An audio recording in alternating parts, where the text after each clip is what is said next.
So, you wrote that perfect letter to fix your credit. But where does that actually go? Let's dive into the massive system that processes millions of disputes just like yours. We tend to think someone actually reads our story and tries to be fair, right? But the reality? It's not about your story. It's about data, and it's all about speed. And this is where your story gets lost in translation. It's called structural compression. Your letter gets fed into a system called eOscar, which was built by the big three bureaus. Okay, let's look at how your personal story gets turned into just a piece of data. So it all starts with your story, something real and human with all the details. And then, poof, it all gets compressed. Your whole situation? It could get boiled down to just 3 numbers. That's it. And this is key. The system isn't reading your letter. It's only reading that code. So does that mean every code is treated equally? Nope, not even close.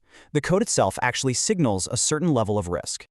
Think of it like this. Some get a quick glance. Others get a full-blown investigation.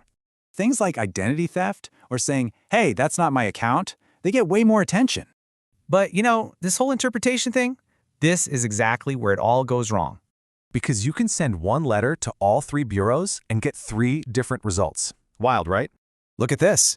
One says verified, one deleted, one updated, all from the exact same letter. So what's up with that? How is that even possible? Well, it's because the different person at each bureau reads your letter and codes it differently. Remember, the lender never sees your letter. They're just responding to whatever code they get. You're looking for a conversation, but you're just talking to a database verification system.